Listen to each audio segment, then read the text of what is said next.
So emulation is cool because you start by doing some hardware hacking, and then you do some programming, but in the end, you get a game. And that's what is good, because not everybody understands programming, hacking, but everybody understands that it's a game. So that's the cool part of emulation. So this presentation is a bit for hackers and a bit for gamers too, because, well, they would be also interested. I'm going to talk specifically not about any kind of system, but arcade game systems, as opposed to consoles. Arcade games, for the youngest among you, is the games that you would have to put a coin into an arcade room or something to play. And basically that means that to be successful, a game would have to make you put a coin in that game and not the next one. And even worse, no share of the money you put in the machine goes to the arcade manufacturer, but only to the arcade room operator. So to be successful, arcade games had to be awesome. And to be awesome, well, typically they were running on dedicated hardware. So here you have an example. You have a Sony PlayStation controller, generic, many buttons and so on. And on the other side, you have a dedicated controller, 4 directions, no diagonals, and no buttons because that was not required. But actually, the whole electronic system and the cabinet were dedicated. So another example is that, for example, many arcade games had tiled graphics. So the graphics are cut in rectangles, and the CPU doesn't have access to it. It cannot draw a single pixel in memory. But there is a dedicated chip that takes a list of tiles to display for a frame. So the CPU just outputs a list of tiles, and a dedicated chip does that. So that's how they could get incredible graphics efficiency, but on the other hand, they wouldn't be able to draw a single pixel themselves. So a few arcade games are actually based on console counterpart, like powered console, but that's more the exception than the norms. So typically, arcade games are running on dedicated hardware, and everything in the game is the software and the hardware are typically done by the same manufacturer, by the same company. So a small history. So for example, that's the first perspective racing game, a Night Driver in 76. Well, not technically, and it's actually based on a German game in 75, which was made of 28 little motherboards. Talk about custom dedicated hardware, and the first racing game is German. Such a surprise. Can you hear? Intruder alert, destroy it. Humanoid, intruder, files detected in pocket. So for example, they wanted always to have something impressive. So for Berserk, one of the first games with digitized speech, it costed $1,000 per word to be digitized. So that was really something extremely new at the end, and yet they also did a German version.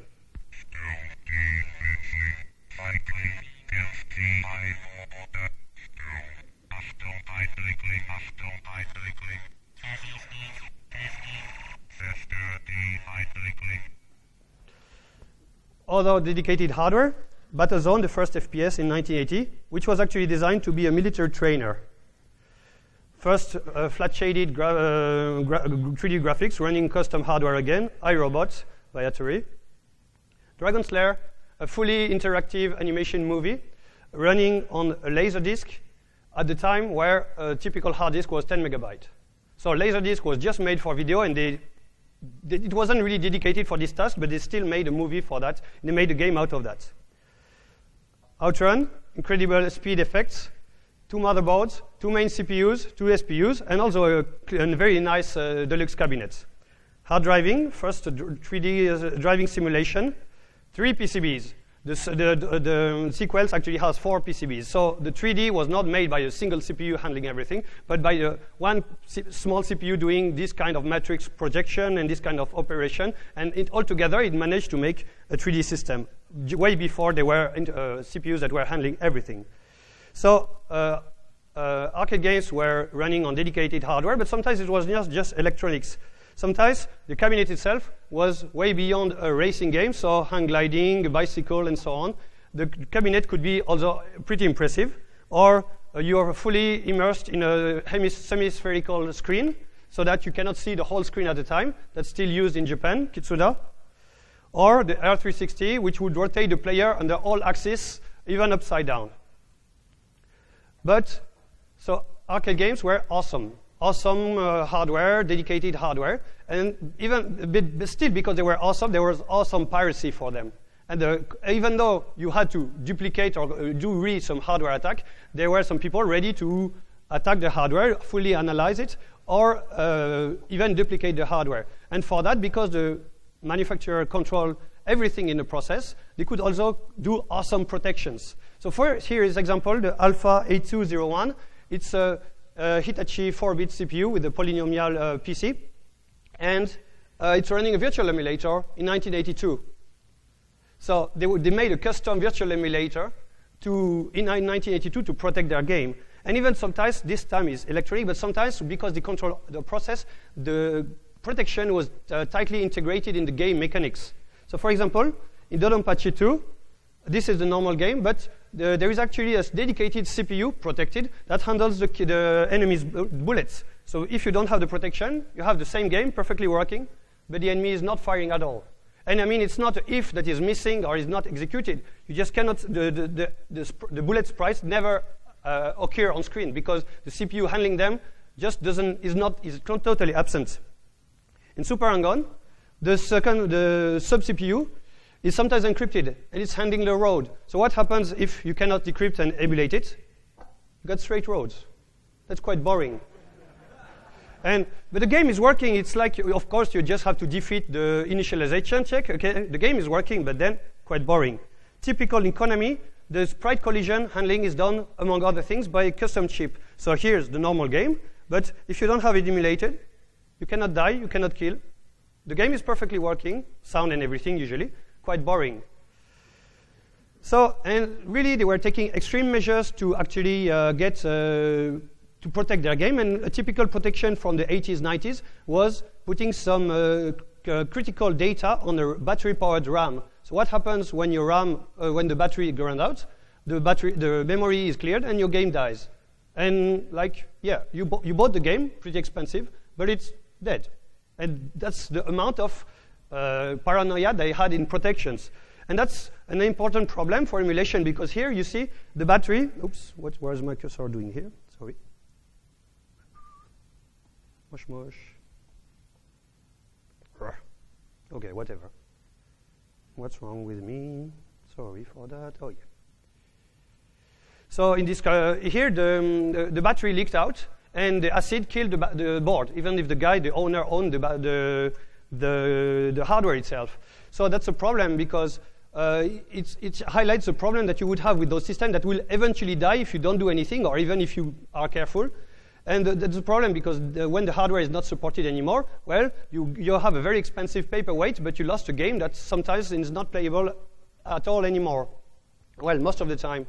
So in theory, breaking such a protection, such a dedicated protection on the hardware would be illegal because you are not supposed to run even anything on this hardware, which are entirely custom. But on the other hand, you will enable the game to be played further. And in practice, if you're careful not to bother the commercial operations of the manufacturer, then you will eventually, even if you made it public like we did, you will end up having no problem for the manufacturer because you're actually enabling them to get their IP back. Because sometimes it was so protected that they would even lose the game themselves after the commercial exploitation has finished.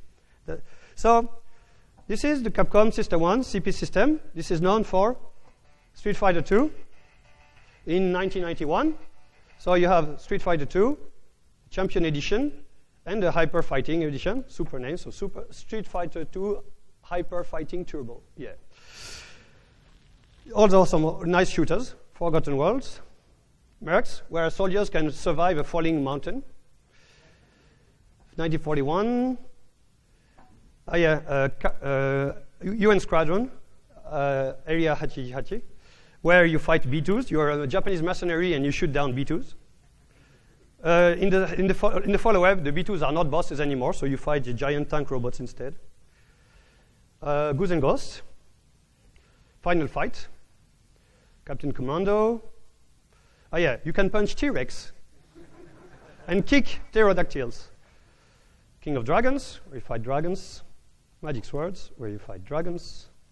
Kingpin, Punisher, where you can throw Kingpin around.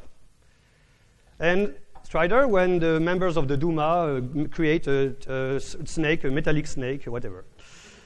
Warriors of Fate, and also some non-action games, puzzle games. So CPS-1 was awesome. It was protected.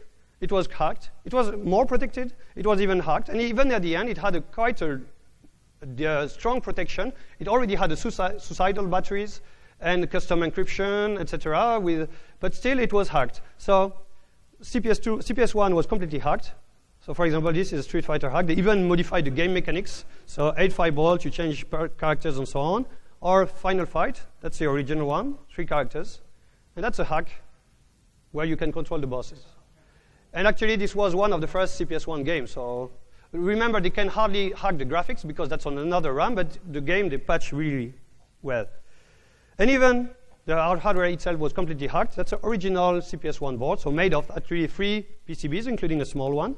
And that's this Street Fighter bootleg that you saw earlier. Completely different hardware. So even in this case, because of awesome piracy, the manufacturer wouldn't get anything even from the sale itself. So Capcom did something, and that's the CPS2. So CPS2 started in '93 with this, Super Street Fighter 2. So it started with Super Street Fighter 2, and it ended with Hyper Street Fighter 2. You can't make that up, right? So Super Street Fighter 2, Turbo Edition, and Hyper Street Fighter 2, and of course, the Street Fighter Alpha series, 1, 2, 3, Pocket Fighter, the X-Men series, versus Street Fighter, Marvel, versus Capcom.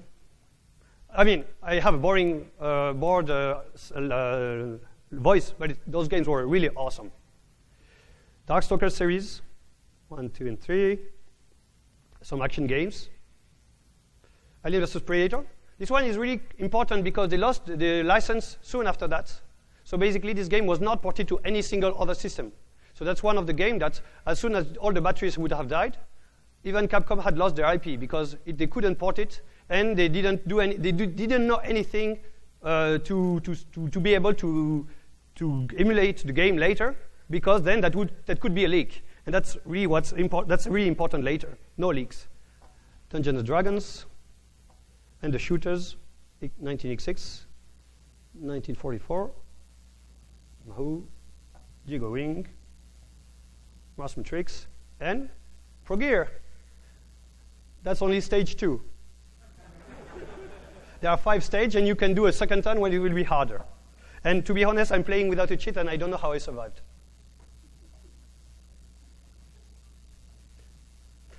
And they were also really good puzzle games. Pang, Puzzle Loop, which is more known on PC as Duma, but that's the original one. That's where the game comes from. And Puzzle Fighter. And so CPS2 was really the successor of CPS1. So you can see in blue CPS1, and then in red CPS2. So see, they really changed, and it was even more successful, the CPS2, than CPS1. Really awesome games. And CPS3 was a kind of failure. So you see, it tried to survive with Street Fighter 3, but it didn't really. It was a failure. It was fragile, and so on. And so basically, CPS3 was the last hardware of Capcom, but CPS2 was the last hardware of Capcom in use. But something had happened in between. CPS1 was completely hacked, and here is the complete list of all the hacks of CPS2. There was no region patch, game swap, patch, bootleg, shellcode, hacks, protection bypass, protection emulation, bootleg. Nothing. Absolutely nothing for years. So they were so desperate that they would never be, no one was ever able to patch a single opcode on it, that instead of hacking the actual hardware on arcade, they used the Mega Drive version and turned it into an arcade version. And they even got it wrong with the spelling of insert coin if you see in the corner. Because it was an original console game, and they had to make it insert coin, but it doesn't spell it correctly. So that's the state of our emulation, hacking of CPS2. It was absolutely unscathed.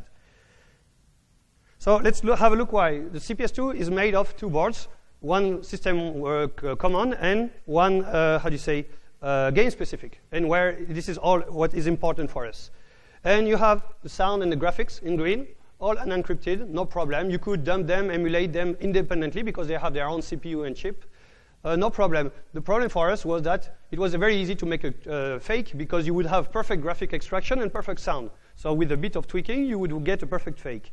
And data in the main ROMs is unencrypted, but code is encrypted. And that's the trick. Code is encrypted, and the keys are on the SRAM, battery powered. And usually when you say code is encrypted but data isn't, people understand it wrong because of modern hardware. And they think, okay, you just need to patch something to make it believe that the data is code and so on, so you will get code decrypted. No, here it's done at CPU level. There's a pin on the 68K chip, the FC2, that tells when it fetches up code if it will be for code, for execution, or for reading or writing. Which means at the CPU level, if you read memory, the data is transferred as is, and only at the moment of execution, it is actually decrypted. So basically, you had, the code is encrypted, the algorithm was unknown, data was in clear text, so you couldn't do a plain text attack. The actual CPU was not even known at the moment because there were plenty of rumors and you wouldn't know the actual CPU. And anyway, it's in the same block that you have decryption and CPU. And even the initial stack pointers and EIP are encrypted. So you have completely garbage code that is highly encrypted, and you cannot do anything. And if you try to patch something, well, you get a black screen and you're back at 0. So that was the state of CPS2 for many years. The patching was resumed to having a black screen, and you're fucked, and you reset the hardware and you try again. Hopefully, Capcom will do a mistake thanks to this. Neo Geo was The Neo Geo was a commercial success and was having similar games, similar to the CPS1 and CPS2. So this was this console, and it was a success in arcade and at home as a console, really expensive, but Capcom was kind of jealous, and they had similar games. So basically, there was a similarity there. And, Neo Geo is known for the Fatal Fury series, Art of Fightings, Samurai Showdown, King of Fighters, and the Metal Slug, mostly. But of course, really successful hardware, a lot of great games. Neo Geo was also awesome. Hacked very quickly, completely emulated. That's the difference. But Capcom was jealous, and they tried the same thing. So they released the CPS Changer, which is a home version of the CPS1. They managed to make something bigger than the Neo Geo and more expensive. But the thing is, on Neo Geo, the games were released in arcade and 1 month later at home. Here, they just tried by releasing years-old CPS1 game, and the CPS1 and CPS2 hardware were already less powerful than the Neo Geo. So basically, it was a commercial failure because the games were known already and so on, where all the hardware was already too old. The only good thing I would say was the joystick was quite awesome.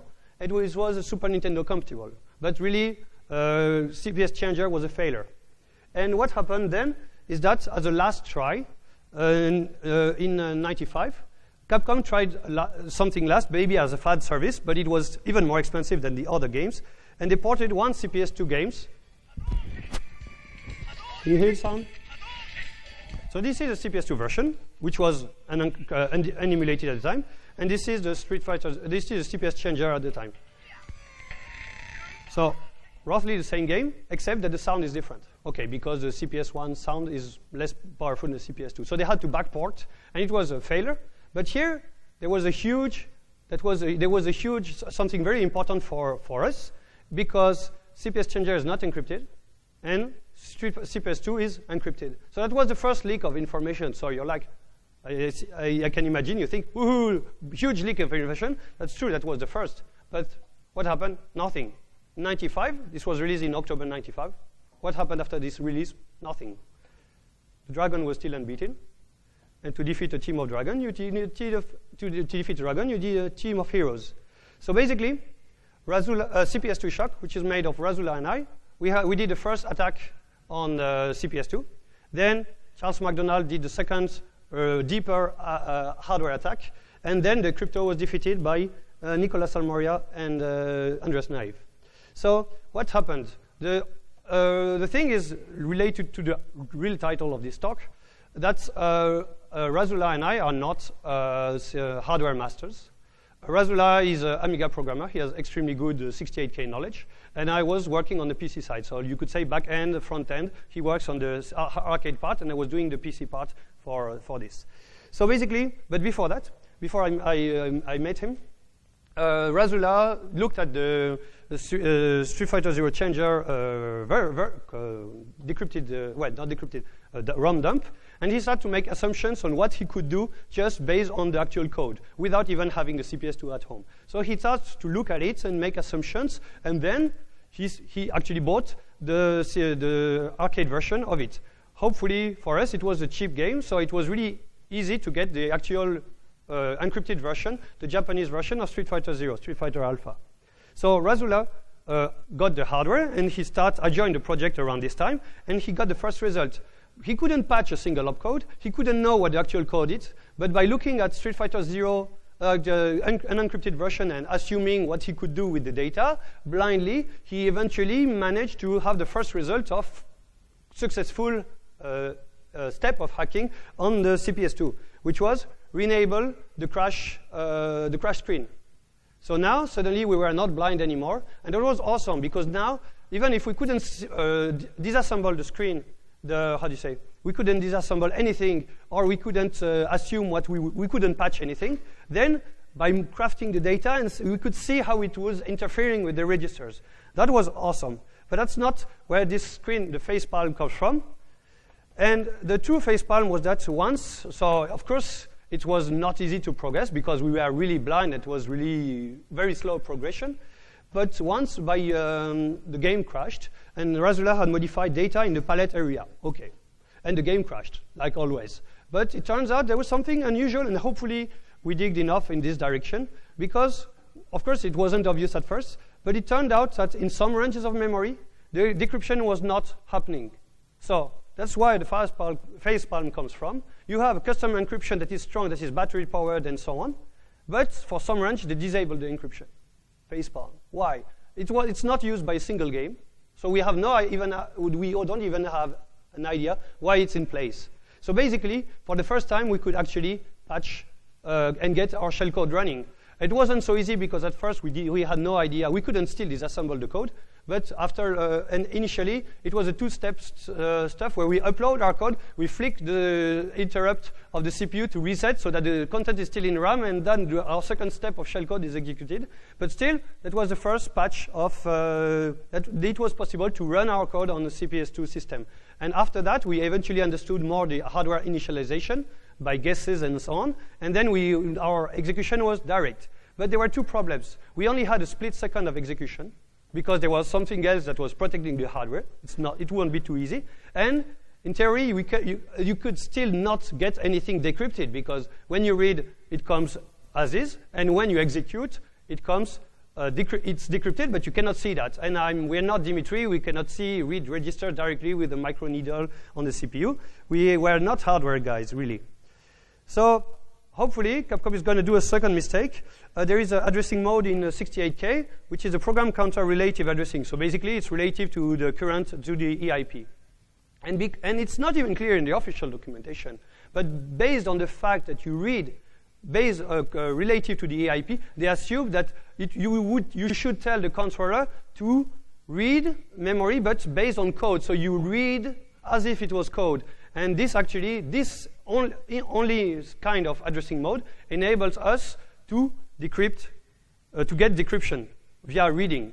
And that was awesome. It was a huge mistake by Capcom, because first, they never used that in the game, so they never found out that it was a problem. But also, Sega, which was using similar protections at the time, knew about that problem, and their encryption on the Sega system was handling that and was returning garbage results when you were using this addressing mode. So it was really a mistake of Capcom on that side. So suddenly, we have, that was summer 2000. The whole project, did I say the dates? The whole project started in 1999. So that was summer 2000. Suddenly, we could decrypt, actually, word per word, content of CPS2 code. So that was like, we were highly enthusiastic, and we're like, wow, we're going to get some data by hand, and we're going to decrypt the algorithm. So I visited Razula for the first time, and we spent a lovely week, and Razula is on the CPS2, and he's, oh, I missed a slide? No, sorry. He's on the hardware, and he's flicking the switch, because we only have a split second of execution. There is a word that appears on the screen. I write it down in Excel, we double check, and next.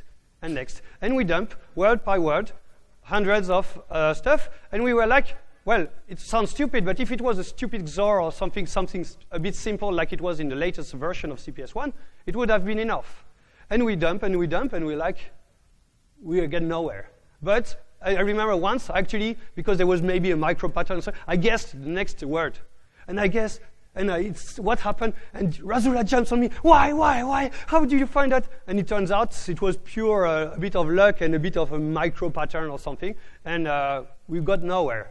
So we were stuck. So that was, I visited 1 week. I didn't visit anything of the country. I stayed 1 week in his room or something.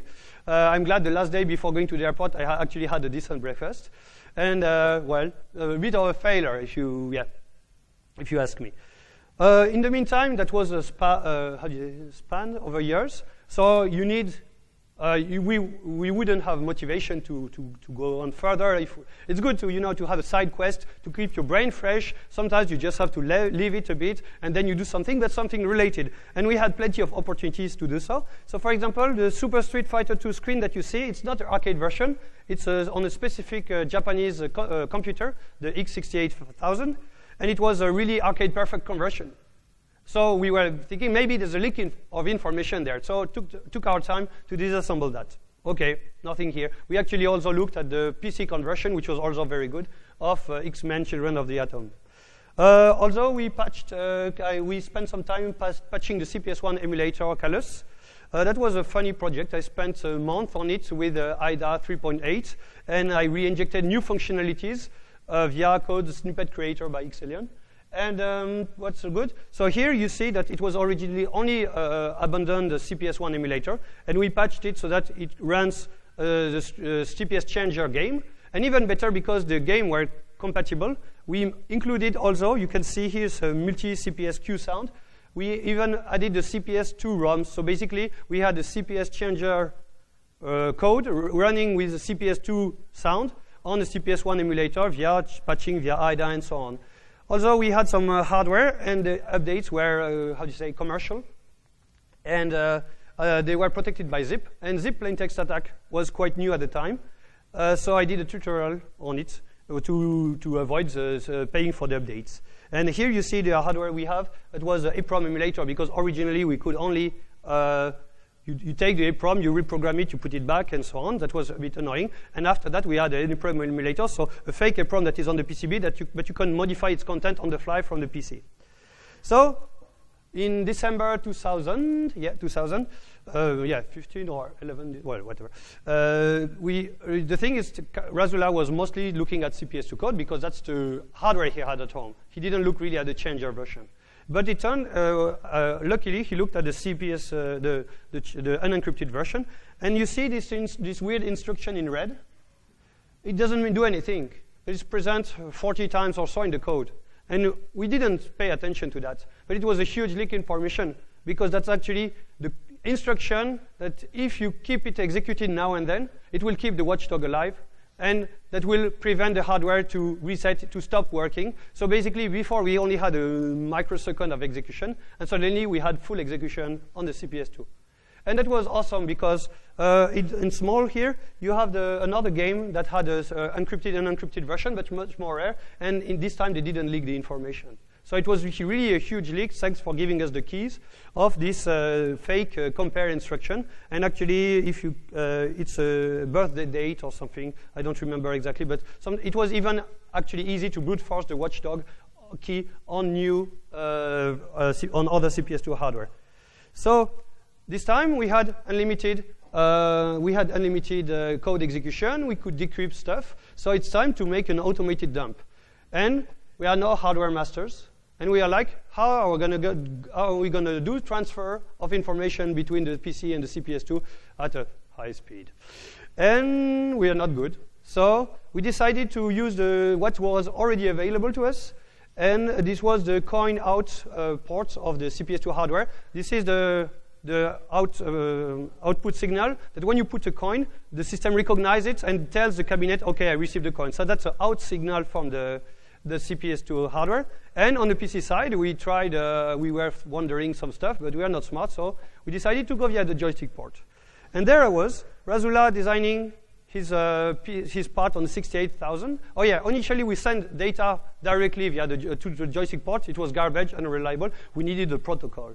But chatting via IRC, him on his side, 68K side, and me on the PC, we separated. We took some time to grade the protocol. And actually, that was a bit tricky, because we had to make sure to, how do you say, that the protocol would work at first try because we couldn't debug, basically. And there I was, you see here, with my trusted joystick. I was debugging, and I was there. OK, bit, checksum, bit, because I could only use 3 bits at a time on the joystick port. But that was enough. That was enough. And then it was Christmas 2000, cold countries, plenty of time to hack and work and so on. And we did a progress. And 2001, we had the first dump, correct dump, and we had the first screen of CPS2 emulation ever. And it was 2001, and the hardware had been absolutely unscathed since its release in '93. That's quite a good survival time, right? Oh, so okay, originally there were no sprites. We just need some patching there. And this made the news. And now, suddenly, because the hardware was legendary, unbeatable, when we started, people were like, look, no one could ever do that and whatever. And there were actually plenty of legends and rumors about the hardware that we had to defeat first. People were assuming this and that, and we had to make sure what was reality. But of course, now that we had a CPS2 emulation for the first time, well, people trusted us or hated us because they wanted everything immediately. But at least that made it easier in a way so that we could have more donations and so on. People trust us. Thank you. So, game over for CPS2? Absolutely not, because here it says CPS2 encryption scheme broken. Absolutely not. We needed our hardware in working condition on a setup that we cannot duplicate in the world, and Razula was, so we need the hardware shipped, and then we will get decrypted. But if the hardware is dead already, or very often, Japanese collectors will never let rare games or prototypes leave their countries or something. So it's clear that we would never get the physical hardware in our place. And it was costing a lot of money. But still, we enabled emulation, and it was cool, because suddenly it was possible. Suddenly we could play Alien versus Predator. And so that was already an awesome step. But at this time, only decryption with real hardware was possible.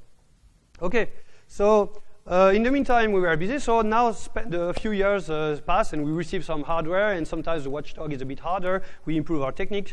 We actually had a contract, an offer of basically the manufacturer of that big joystick, the Hot Rod, wanted to have the exclusive.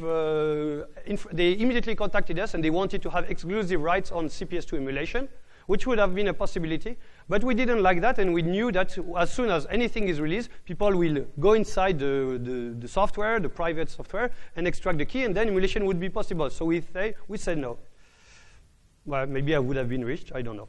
But at least I got a Hot Rod for free. That's such a size of joystick. It's good. And although the software that we used for the hardware, that the driver got, the hardware got unsupported, and we didn't, but so they were really nice. They gave us the source of the driver and everything, and we could turn this, how do you say, this EEPROM emulator into a fully custom hardware. Yeah, I forgot to mention, so how it worked. Basically, the CPS2 was sending data via 3 bits at a time. The joystick port was red, the checksum was OK. If the byte received was OK, then it was modifying the file that was monitored by the software of the EEPROM emulator, which was modifying the EEPROM emulators on the fly, and so on. Really clunky, but it worked. So years passed, and the latest Neo Geo game had a protection. So hopefully we were ready. We had the hardware is similar. We had everything ready and so on. So we also helped on hacking the latest protections of Neo Geo, but that was really easy in comparison with CPS2, and the algorithm was really quickly broken. So that was still cool. Hey, Garu emulated and so on. That was cool, but it was not really difficult. But still, that was nice. Another thing is, it was good to give back to the actual hardware authors. And if you remember, when the battery is dead, the hardware dies. The memory is cleared, the hardware dies. And it turns out that it not only dies, but you could say dies twice, because if you put back an encrypted code on it, it doesn't work. So they really made sure that you couldn't, a dead board was like really becoming useless. But it turns out that the hardware is not dead, it's blind and mute. There's no sound and no graphics. And eventually, Razula found out the stuff. So here, of course, we need an experience, and we need a board that was cleanly dead. Because there are plenty of dead boards, but you're never sure why they are dead. And we are not able to to see if the CPU is correct. We are not hardware master.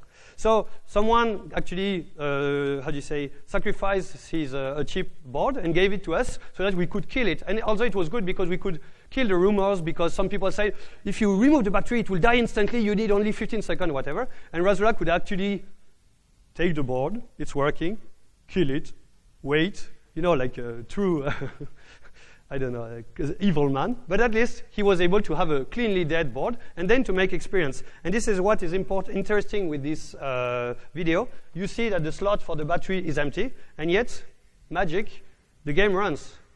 So he found out. So here you see the game booting. Well, usually you would have a black screen, and that's the end of the story.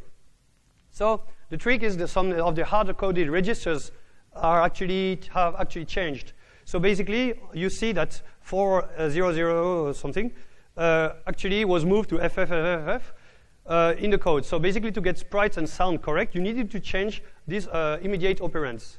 So to create a working immortal CPS2 games, you need to merge data and code that is unencrypted together, and then you need to patch the immediates corresponding to these specific values. Not all immediates have to be changed naturally.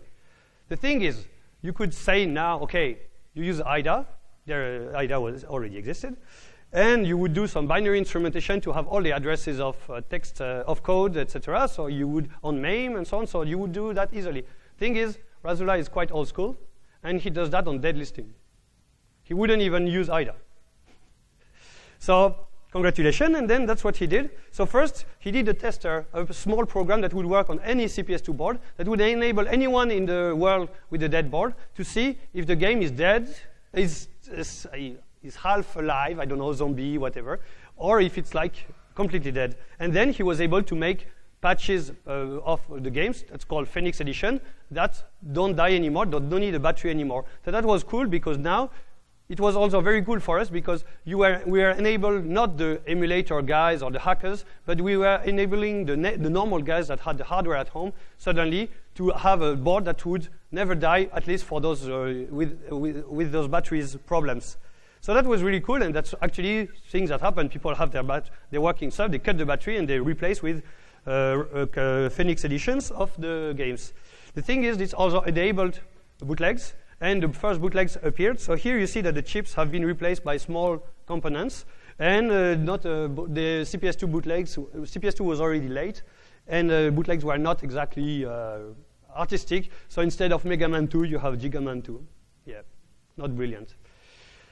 But still, we were stuck because our dumping system was really slow.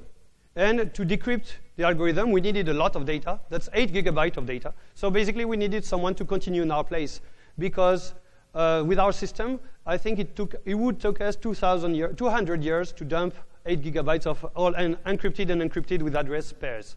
And yeah, no, and not 200.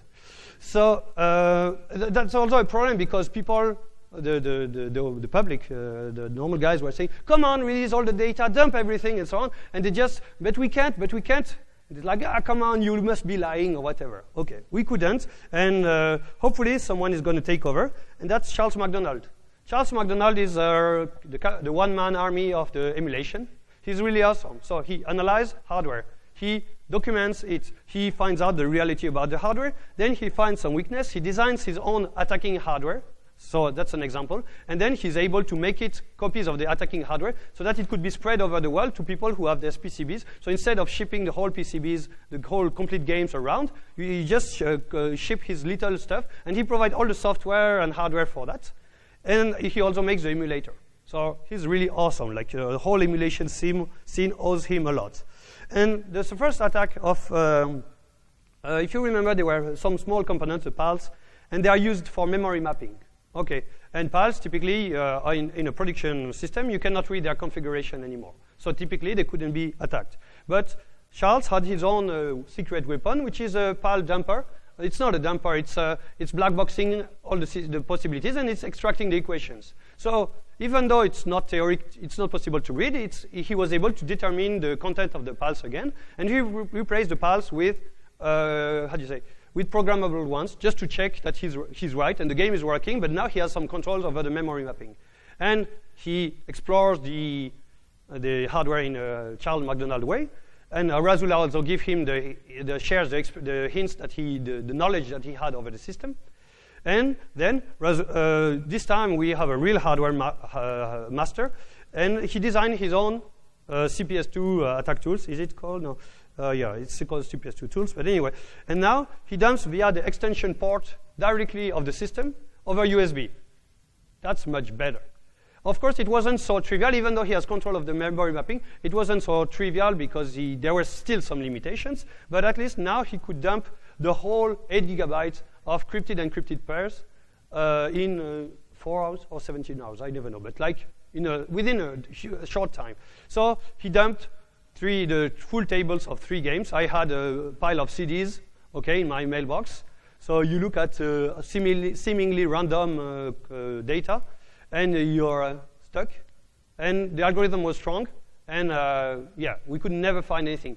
So that's the one moment where Nicolas Salmoria, the author of MAME, took over. Of course, well, I mean, we were clueless about the crypto part.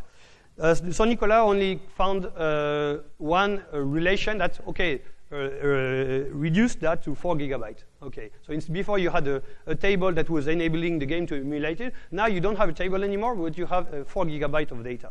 And that's where Andreas Naive, Spanish, he's really awesome, and he's the best guy that I know in the world. You give him numbers, and he determines the algorithm.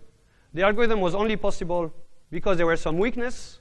It's only a 4-round 5-star network applied twice, and the function is not optimal. That's what I was told. I have no idea what it means. But he's really awesome. The thing is, at the time he was unknown, so when he started saying his stuff, it was like, what?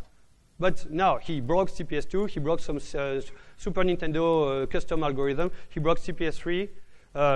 If you have numbers and you want to, yeah, you need to get the algorithm. He actually had a nice blog post. I will send the link. I will show the links later. But he has a nice blog post where he explained his state of mind and his methodology. But yeah, I cannot explain to you. Sorry. So Andreas Naive reduced that to the algorithm, and suddenly it became 64 bits of keys.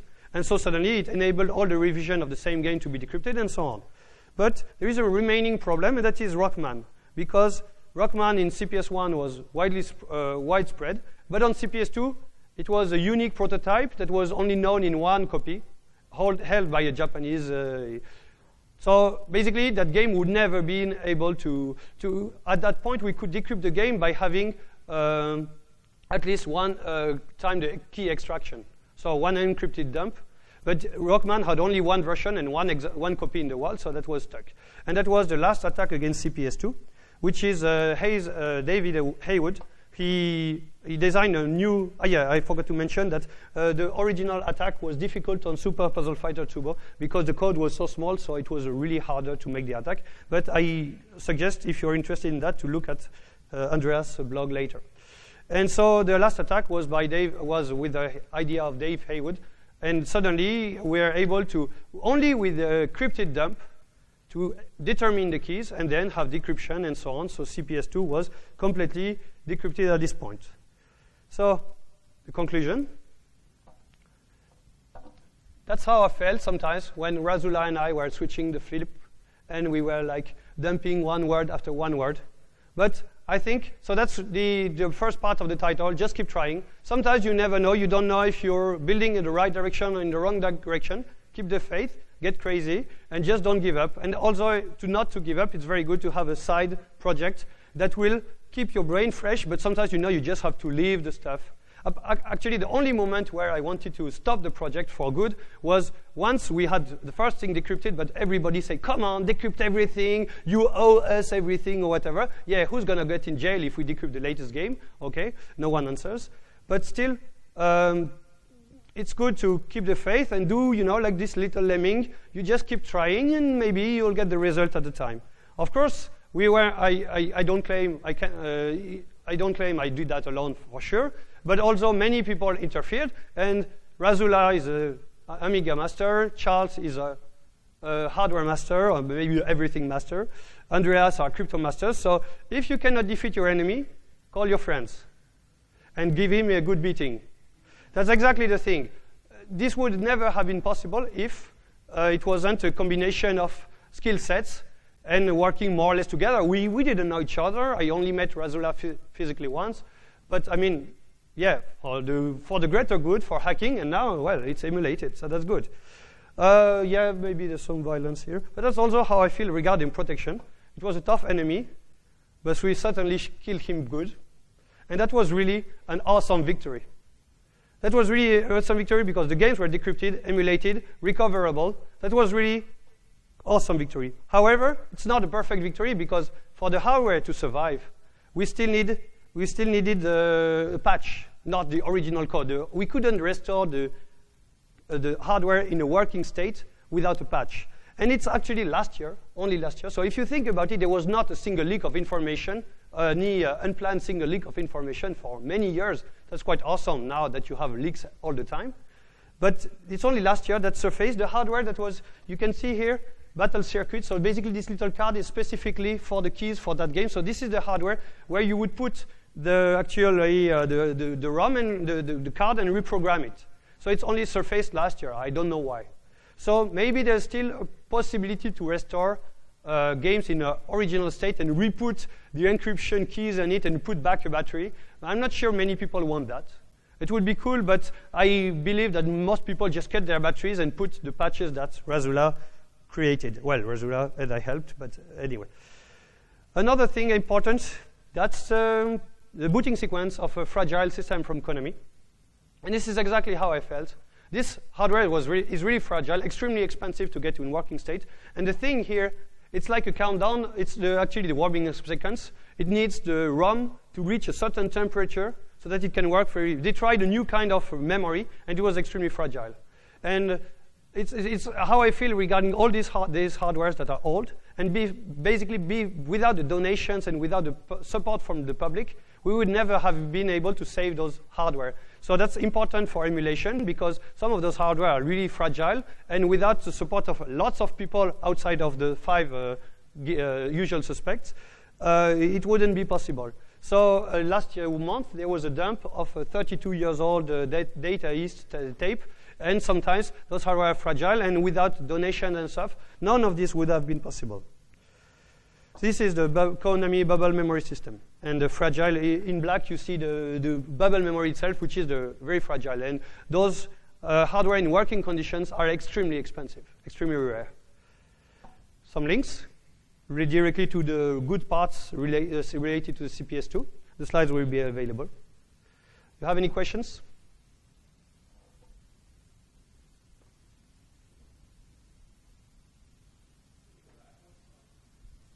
Oh, yeah, but the slides will be available. So, yeah. But this one is nicer. I don't know if you see, but it's a timeline of all the titles of CPS2, starting from the first one to the last one. I'm crazy. You mentioned you're going to post the links for the encryption. Yeah, it's... you have the algorithm, and you have notas the Andy. That's where he explains in Spanish his whole methodology. Andreas Naive, blogspot.com. And he also broke other algorithms, but luckily for me, for this presentation, that's the algorithm where he documented the most the methodology of his work. No questions? How much time? Yeah?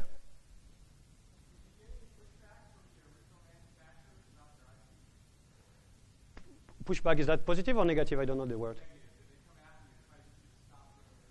So the question is, did the manufacturer try to come after us? So first, we were extremely careful not to release, because when we got the first game decrypted in 2001, if you remember the graph, there were still games being sold. So we were extremely careful not to get everything released, and that's what most of the public wanted. Decrypt everything now, and we are like, no one is going to jail. But actually, yeah, that's a part of the, I can jump to, because I have some bonus. So actually, we didn't get any problem from the manufacturer because we are careful to preserve their business, and we would help them to get actually games working again, like Alien vs. Predator. And this is here, again, Alien vs. Predator. Remember, they lost the license. And you see one CPS2 game, Action Games, and one PC FPS. The thing is, they have the same title.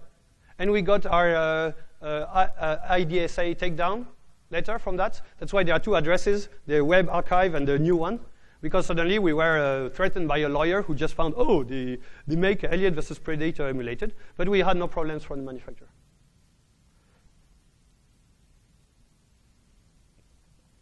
Any other question? So we can go through the bonus.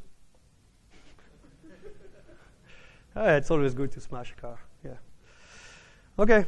There was something good that was, or you want? I stop or well? Okay. So Street Fighter Alpha 3 and 03 had a funny feature. You see the screen, and you see that the title color is slightly different. And it was the first game to have that feature. That after some time of working, like weeks of working, some features would enable themselves slowly, one after each other. And to show that to the consumer, the title screen would change the background. So basically, if you turn on power for the first time, you will have a white screen, and then you will end up having a red, a blue, blah, blah screen. And you have all those modes are only available after some time and so on. So this was a new feature, and basically if you have an electronic outage, then electric outage, suddenly your game is reset to the original state, and it means fans would come and say, oh, this is not the blue background, okay, we cannot use that feature, so let's go back. And this, it turns out that there was a hidden cheat code, which was the most complex cheat code that I ever known, because it's not in the game itself, it's in the test menu, the one that only operators have access to. In those test screens where you're just supposed to test the joystick, the output, and so on, Razula found out that there were really complex cheat codes to be implemented to re-enable manually this. It's like Control did, but much harder, to re-enable this mode individually. And when it's underlined, it's player 2. So if you look at the one in the corner, it's down, medium kick, left, down, medium kick, H-punch here, sorry, down, and so on. Really complex, but someone who just had a power outage by entering this extremely complex cheat code would be enabled to enable it back in a software way. So I explained that already. This is another, the hardware that Charles had defeated. This is a Sega System 24 and 18 hardware. And here it's funny, so here the battery is in the same bundle with the CPU. You see the little wire, that is pretty nice. So if you open it the wrong way, the wire goes out, the current goes out, and your memory is dead, and you won. So Charles again did his specific device, and he got Sega System 24 and 18 to be dumped again in Charles McDonald way. The interesting thing is, though those two systems had custom encryption, battery, etc., so they were similar, and both of them had strength and weakness. So the Sega system had the Sega system was interesting because they didn't enable the encryption on PC relative addressing. So they knew about the vulnerability and they killed it. The interesting thing is that they were whatever the state of execution, the decryption on CPS2 was always the same. One address, one encrypted word, you would get always the same thing. While the decryption on the Sega systems was easier, but it was state-based. So basically, some state was reached, and then the decryption would change. Also, the weakness here was that the decryption was different for some weaker considered opcodes than some complex ones. So the difficulties of that system was to actually make a first stage of shellcode based only on these weak opcodes that you could brute force more or less manually. So that was a trick. Another thing is that the keys on Sega system and Capcom were not the same type. I never know, SRAM, DRAM. So basically on the Capcom system, when the battery was dead, you would have a blank memory. But on the Sega system, when you powered up, even after the battery was dead, the memory would have random ones, which was still enabling more brute forcing even after the hardware was dead. That was cool. Oh yeah, let's probably skip that stuff. Yeah, then later, Razula worked on giving back, and as a commercial product, more to the Neo Geo owners by making custom BIOS with a lot of options. That was cool, and that's still updated today, I think. Yeah, that's Dragon Ball. In arcade. Well, okay, you recognize the graphics, but wait, no one has ever heard of that game. No, because it's actually Ninja Gaiden. You will recognize it's the same game, but completely patched graphics. That's another possibility of game hacks. Make a new game from a known one. That's quite cool. I mean, it's not that bad. It doesn't look that bad. It's because Ninja Gaiden was a Shadow Warrior was a correct game. Then you have a correct game. Except the enemies look a bit stupid. But anyway, that's another example. USAF Mustang. It's a cool shooter. So you have the sprites, cool scrolling. It was good. And here, there is a simple how do you say, electronic patching on some memory addresses. So basically, it's again an electronic protection. And they're quite nice because if you don't have this protection emulated, you get the sprites, you get the game running, but you have no sprites. So it looks like you're almost there. So this is the game running. But as soon as you as you shoot, you get a game over screen. So it looks like, oh, you get the game. You try to emulate or to copy the hardware. Okay, but you don't have the encrypted memory addressing part. So that's cool. And then you're like, wow, we just have the sprites missing. Yeah, almost there. You press shot, which is useful in a shooter, and you get a game over. And that's another game. That's actually the same game. But once again, in fact, this is a hack of it. What else we have? Yeah, in 2005, they actually, Bubble Bobble was not correctly emulated at all because the PS4, that's a nice name, the PS4 chip was still unbroken. And there were bootlegs that were produced by blackboxing the chip, but they were really smart. And as a good example of integration in the game mechanics, even the PRNG and many things were done by this protection chip. So basically, the guys, the bootleggers, were able to make a semi-good-looking bootlegs, like you saw at the introduction. But actually, until that chip was decapped and dumped, all the bits that you see in the background were read manually. Then this game was not perfectly emulated until 2006. Dimitri there? Okay, so this is another example. It is still absolutely undefeated. This is the Dallas Semiconductor 5002 chip, and it's still undefeated. And some arcade games are still undefeated. So it's usually used in banking applications, as far as I know, and for us, but not for Dimitri apparently. It's considered unbeatable because it's unbeaten. And I highlighted one of the pins. SDI means self-destruct input. So basically, this chip, you upload some code, it will generate some keys on the first time, then the inside code is encrypted, and it will even make fake reads and so on to full probing and this kind of thing. And if something goes wrong, it kills its own key, it erases its own code. So basically, supposedly you only have one attempt of hacking if you did something wrong. And that was actually what was supposed to happen with CPS2 because of all the rumors. That was hopefully not the case. But from an emulation perspective, this Dallas conductor is still this Dallas chip is still absolutely undefeated. Raiden 2, maybe some of you remember. That's not actually Raiden 2, but you remember that maybe that cool purple laser, homing laser that was really cool at the time. And it turns out that this laser is coincidentally heavily involved in the protection of Raiden 2. So that's actually Raiden 2.5, Raiden Fighters, where you have the same chip and so on. But Raiden 2 is still not emulated, particularly because of the protection evolving in that purple laser. So maybe if you keep another weapon, that would be fine. But if you switch weapon, the game will crash or something, or it will not behave correctly. And yeah, just a funny slide for Capcom. I don't know what they smoke, but Street Fighter 2 Dash Turbo Hyper Fighting and Street Fighter 2 Alpha. Yeah, I don't know what they smoke. And another thing, if you want some software hacking, some emulators have the abilities to display the hitting boxes on the game. So that's quite funny with Hyper Street Fighter, where you can mix the characters. And sometimes you see that I will show. You see that here, for example, there is a error of a box that is here by accident. So here you have the turbo version of T-Hawk, and he has this box. So if you hit right here when he's hitting, you hit him. And on the other hand, here, Dalsim, he's hitting in the back of him.